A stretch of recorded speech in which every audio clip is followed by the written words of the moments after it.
여러분 안녕하십니까? 진성호입니다.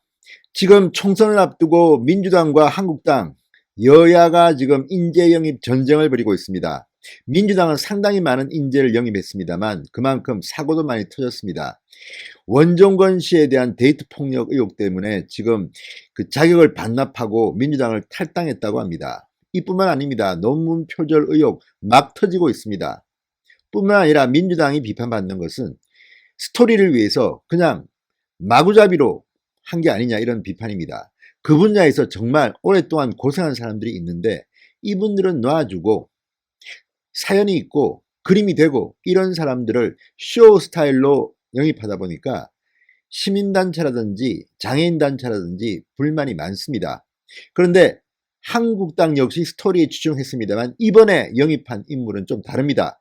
한국당이 8번째로 영입한 인재, 저는 정말 황교안 대표, 심재철 원내대표 박수를 쳐드리고 싶습니다. 이게 진짜 인재 영입입니다. 물론 이분에 대해서 제가 구체적인 인간성은 잘 모릅니다. 저는 모르는 사람이기 때문에. 그렇지만 인격적인 부분을 제대로 검증했다면, 지금까지 드러난 사실만 보면 정말 이런 식이야말로 인재 영입이 아니냐, 저는 박수를 쳐드리고 싶습니다.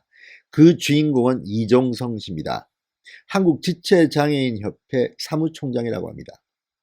자, 우리나라의 소수 약자들이 누굽니까? 그리고 그 분야에서 가장 열심히 일해온 사람이, 싸워온 사람이 누굽니까? 그런 분을 모셔야 합니다. 그게 바로 인재 영입입니다. 지금 언론에 한번 보도되고 아우 이야기 되네 이렇게 인재를 영입했다가 민주당이 지금 낭패를 보고 있습니다. 게다가 판사들, 전현직 판사들 양승태 대법원장을 공격했다는 이유 때문입니까? 막 영입해서 진보 성향의 판사들도 지금 비판을 하고 있습니다.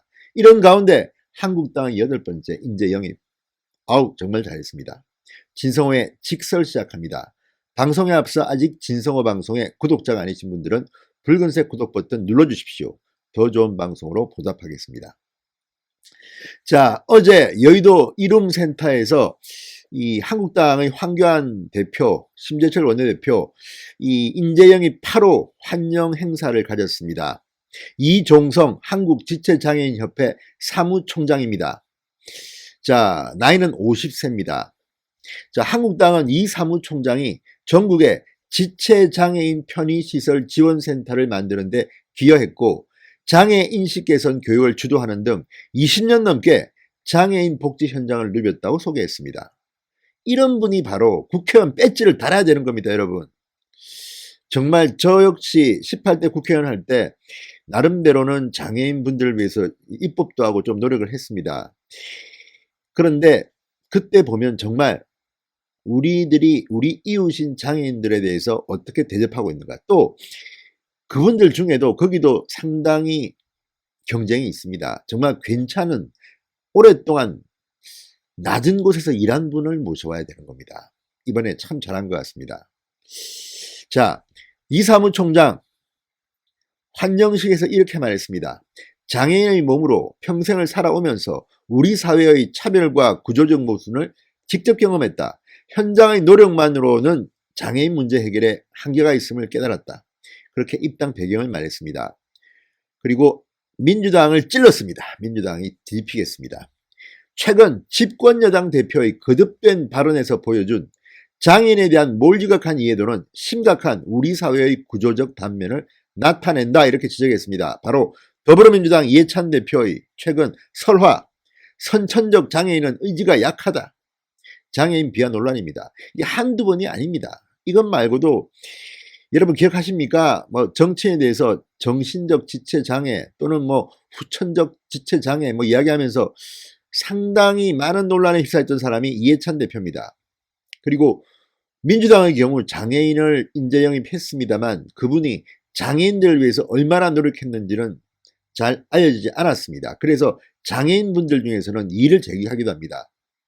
아니 장애인 운동을 한 사람도 아니고 그냥 장애인이기 때문에 보여주기로 영입하느냐 이런 비판도 일부 있었던 것으로 알고 있습니다.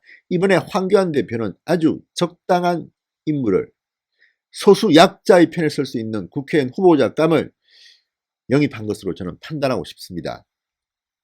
자, 이 사무총장 이렇게 말합니다. 오늘 아침 민주당의 고위당직자로부터 축하 전화를 받았다. 한국당이 민주당보다 훨씬 낫군요라고 나는 말했다. 이렇게 전했습니다. 민주당은 또 뭐 남의 집에 인재 영입하는데 축하 전화는 또 겉멋입니까? 뭡니까? 뭐 물론 그럴 수도 있겠죠. 그렇지만 어쨌든 한국당을 선택한 이종상 사무총장 좋은 판단입니다. 자, 한국당은 이 사무총장과 김광한 한국장애인단체 총연합회 상임대표 등 장애인단체 관계자 250명을 포함해서 2020명의 장애인이 어제 입당 원서를 제출했다고 발표했습니다. 자, 이런 모습이야말로 정말 국민을 위한 정치의 모습이 아닌가 싶습니다. 그동안 한국당도 인재 영입을 많이 했습니다. 그런데 훌륭한 분도 계시지만 또 어떤 분들은 영입을 했다가 제외시키는 그런 논란도 있었습니다. 누가 봐도 논란의 인물인데 누구의 추천인지 인재 영입 대상에 올랐다가 뭐 제거되기도 하고 또 말들도 많았습니다. 물론 모든 그런 비판을 다 수용할 수는 없겠지만 어쨌든 이번만큼은 누가 아무도 뭐라고 할 수 없은 아주 성공적인 인재 영입이라는 생각이 듭니다. 이 사무총장은 이렇게 말했습니다. 스스로 인재라고 생각하지 않았다. 최근 여야 할 것 없이 보여준 실망스러운 모습에 가족들의 만류도 있었다. 다른 정당들이 감성만 자극하는 보여주기식 인재 영입으로 소통이 아닌 쇼통을 한다. 이렇게 비판했습니다. 말도 잘합니다. 앞으로 훌륭한 역할을 하기를 바랍니다. 황교안 대표가 또 설명했습니다. 우리 당은 인재 영입에 있어서 보여주기식 또는 감성 스토리에 치중하는 것을 지향한다. 그렇게 하지 않겠다. 국민 목소리를 잘 대변하고 국민 삶을 나아지게 할 수 있는 역량과 자질을 갖춘 분들을 모시려 한다. 그리고 스스로 이 장애인이기도 합니다. 심재철 원내대표 이렇게 말했습니다. 가장 수가 많은 지체장애인협회에서 국회의원이 탄생하는 게 좋다. 장애인 문제는 우리 장애인들이 직접 하나씩 뜯어고치는 성과를 이뤄낼 것이다. 참고로 심재철 원내대표 1983년 교통사고로 다리를 다쳐서 지금 장애 3급 판정을 받은 장애인 중 한 분입니다. 어쨌든 오늘 제 생각은 그렇습니다. 인재 영입 필요합니다. 그렇다면 제대로 된 사람, 대표성이 있는 사람을 해야 됩니다. 청년 인재라고 해서 정치권에서 그렇게 오랫동안 고생했던 수많은 청년 인재들은 다 외면하고 스토리 가지고 달랑 인재 영입으로 발표했다가 사고나 치는 민주당의 원종원 씨 같은 케이스는 있으면 안 되겠죠. 아무튼 이번에 한국당 인재 영입 제대로 했습니다. 박수 쳐드리고 싶습니다. 진성호의 직설이었습니다. 여러분 감사합니다.